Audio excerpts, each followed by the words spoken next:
Hello guys, welcome back to my YouTube channel. Guys, thank you so much for tuning in to this channel. I'm here guys to report the very bad news.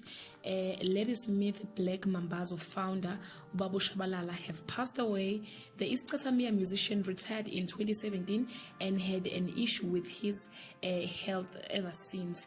World-renowned founder of music group Ladysmith Black Mambazo, Dr. Joseph Shabalala, has reportedly passed away at Pretoria Hospital.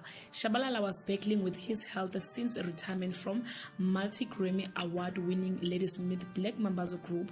He was admitted to Durban Hospital in December and was then transferred to another hospital in Gauteng later. The Iskatamia musician, who will have been 78 years this year, retired in 2017. Last year, he received a special visit from the President, Cyril Ramaphosa, at his home, Ladysmith. He has been flying the South African flag high.